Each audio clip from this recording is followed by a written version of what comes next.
What's up, everybody? Welcome to the Local Meta Report here in St. Louis, Missouri. I am Brad, co-host of the Rules of Villainy podcast, and this is a video series outside of the podcast proper in which I bring to you the local competitive decks week to week here in Disney Lorcana constructed leagues. It's a video series I had a great time doing during Arcasia's Island, and I wanted to continue doing this set. I switched things up a little bit. We're going to be releasing a couple days later to kind of give me more time on the weekends to get this out and do a little bit more extra editing and fun stuff for you.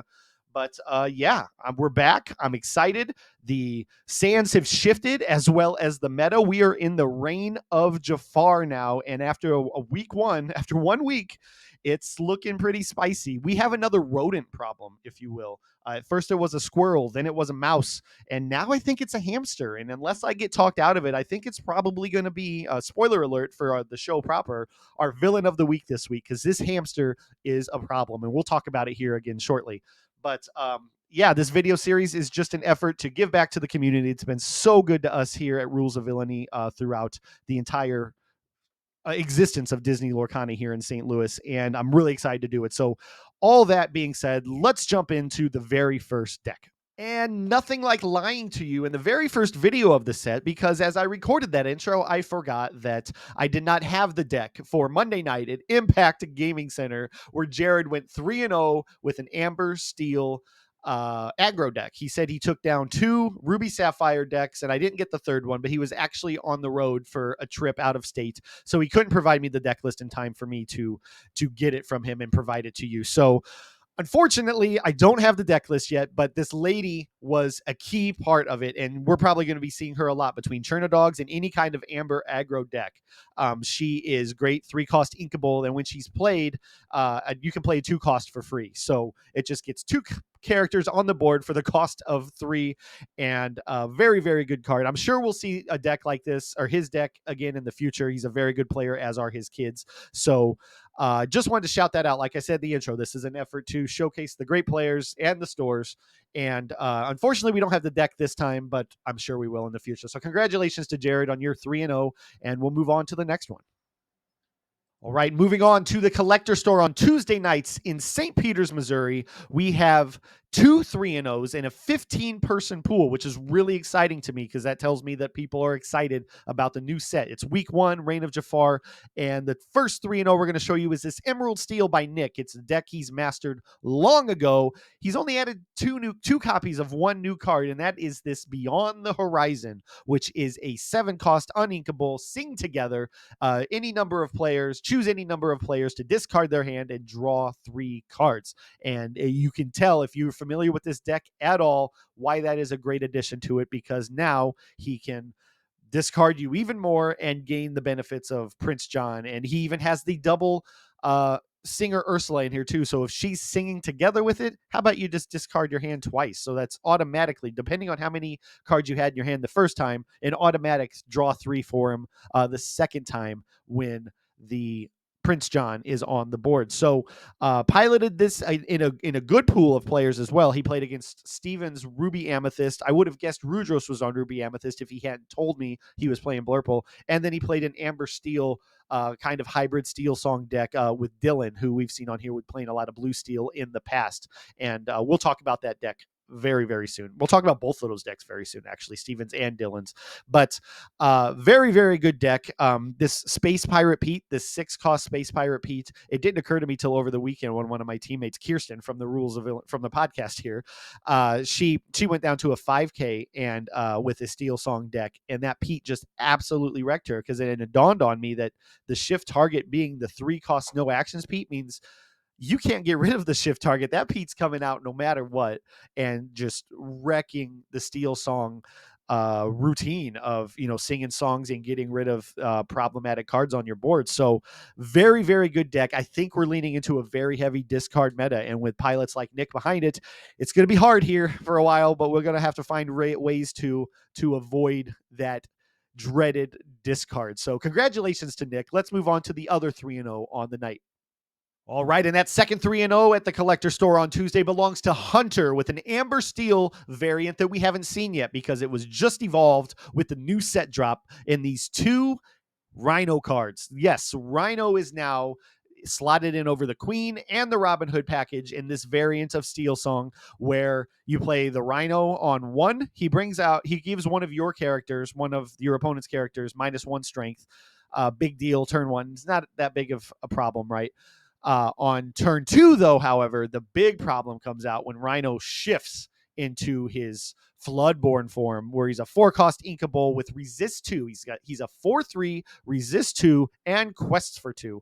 And he is a menace to deal with. So not only do you have a card on turn 2 that can Quest for 2 or swing into something very, very hard, there's not an answer early enough in the game to deal with him. So depending on what he wants to do to your board, he could quest safely, or he could take you out at basically no damage whatsoever. He could sing Along Came Zeus if he wants to do it that way. I don't know why he would waste a Zeus on a 1 or 2 cost card, but yeah, he is a problem, and he is something we're probably very much going to talk about on the podcast in the weeks to come, because I don't see a world where he is not as effective as he has been in week 1 of Reign of Jafar.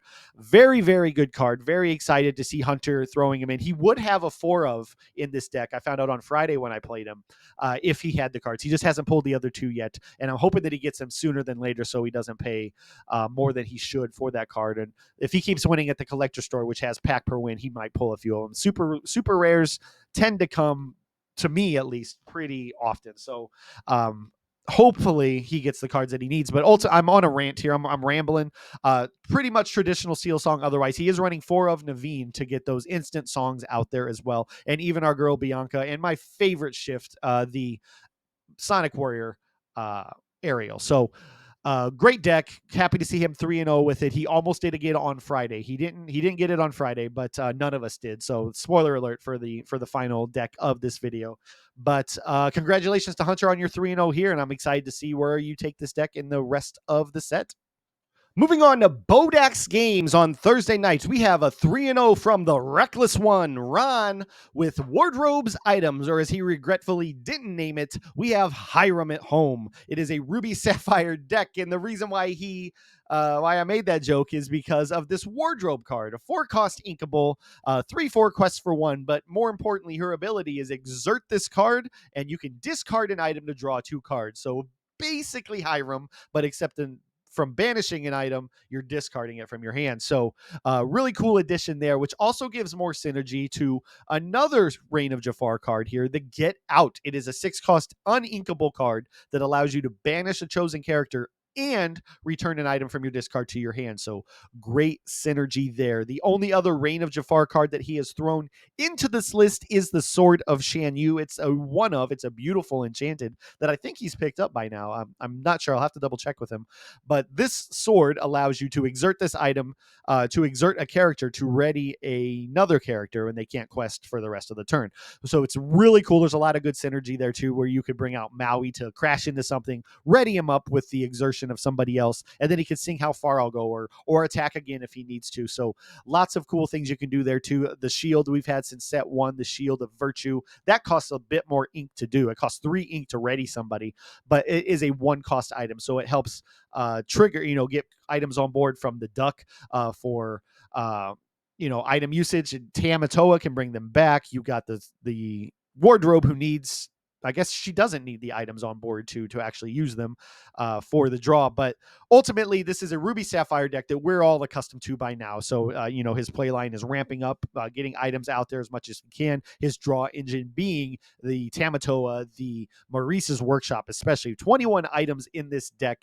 Playing them over and over again activates. That's the most important part. Activating that Maurice's Workshop for wanting to draw a card and find the answers that you need before you can get out that big Tammy and that Lucky Dime, hopefully for free from the 6-cost Tammy, and quest the game out for win with even just triggering the dime for, you could do it in 1 turn with 21 items, assuming you have them all on board, right? So great job by Ron. We're going to be seeing Ruby Sapphire for a while now as they start experimenting with these new cards, but I think the 3 that he's added in here are very, very good. So curious to see what happens for the rest of the set. Congratulations, Ron. All right, moving on to Manticore Game Shop out in O'Fallon, Missouri. Also on Thursday nights, we have Captain Inkswell, Steven himself, with One Last Ride. This is a Ruby Amethyst deck that went 3-0 against a Blurple, Green Steel discard, and the Moby Duck OTK. If you don't know what that is, check out our latest episode of the Rules of Villainy, episode 48, where Andy goes into what that deck is, because I've seen it in action in the past week, and it is a lot of fun. But for now, this is the deck that overcame it. It is a Ruby Amethyst, a lot of evasive in here, evasive tech with the rush components of the Peter Pan, the Iago, the Maui Shark. The Maui Shark with rush is just mwah. I hate it because I'm always on the recipient end of it, but I understand its power. The two new cards in this deck from Reign of Jafar are the 2-cost inkable Vanellope von Schweetz, who is a 3/1 evasive card that quests for 1, and the 8-cost inkable 6/8 quest for 2 Monstro. And this Monstro card is fun and a big part of the Moby Duck OTK, if you can't tell, the big whale.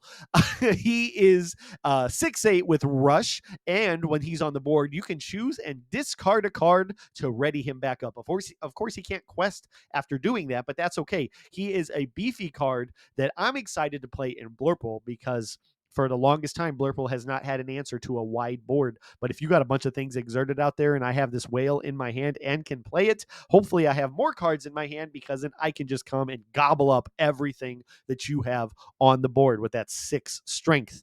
But that is not the deck we're talking about. We're talking about this one. It looks like a pretty standard Ruby Amethyst, for at least for the past several weeks, where he just curves into everything he needs here. The turn 4 Genie and Rabbit, 7 of those options there to get a little bit of extra jaw there in the mid game, and then crashing into the Mauis, and big Sisu for the one-sided board wipe if possible.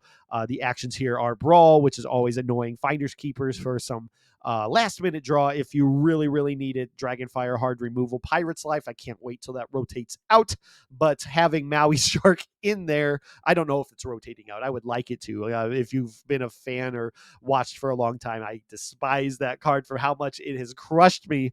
But Maui Shark coming out with Rush with that Peter Pan, and these actions here being recurred from the discard are really, really, really good. So congratulations to Steven. Again, he's just killing it with any deck that he plays right now, and really, really proud to have him on the team.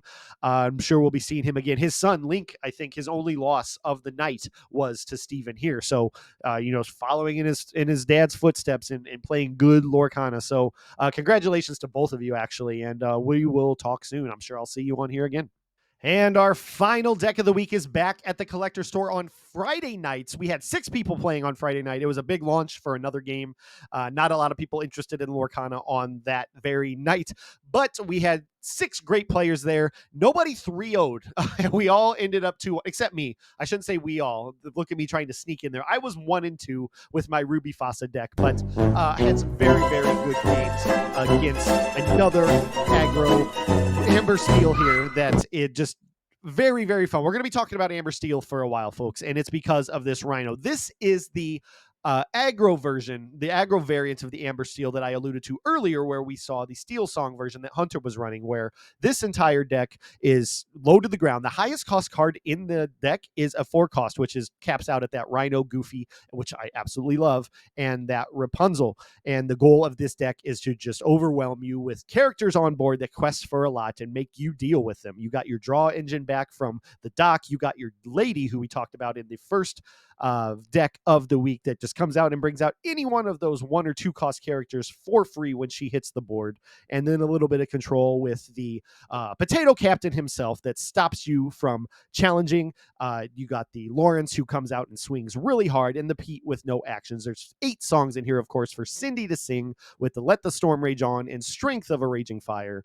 But this deck is go, go, go. And on top of all of that, our current villain of the week, this Pancake Goofy, that comes out, sits on the board, quests if he has the ability to, but at the end of every turn, heals up your characters by 1 and readies them. So if you don't have hard removal for these characters that aren't exerted, you might be in trouble. This is a very, very good deck. And I think the deck that won the Through the Decades tournament this weekend, if I am not mistaken, which was a 100+ person tournament. So a deck very similar, not this exact build, but congratulations to Megan. You piloted it well. I don't know which game you lost, but I could see this deck just soaring through the set and evolving into something even better because it is very, very good because of that rodent. That rhino is so good. So congratulations. And that's going to do it. That will be the first local meta report here in St. Louis for the reign of Jafar. These are the decks on each side of me for the week. Congratulations to everybody who 3-0'd or 2-1 that made it here this week. If you are local and you play at a store where you 3-0'd, let me know. I would be more than happy to put you on here. Reach out to me on any channel through YouTube, Discord, any of our socials, which are all be linked below, and be more than happy to put you on here. If you like this kind of content, please hit the like, subscribe, and bell for notifications, because we do more than just this. This is a podcast channel. Our podcast proper comes out on Fridays. I hope you enjoy that. We have Deck Test Tuesdays on, of course, Tuesday, where Andy and Kirsten take your ideas and theirs, meld them together, and play some live Lorcana every Tuesday night, live on YouTube. And enjoy. It's just a fun experience where we're working with the community to build decks and have fun with this game that we love so much that we make this content for you and for us. So if you're buying singles, one way to help us is to check out this affiliate link below that's been in the video the whole time, tcgplayer.com/ROV. I think I said that wrong. There is a partner before that, but again, it's in the description, it's in the video, and I've been talking for roughly 20 minutes now. So yeah, that's it. Thank you so much for tuning in. We will see you next time, and until then, happy questing.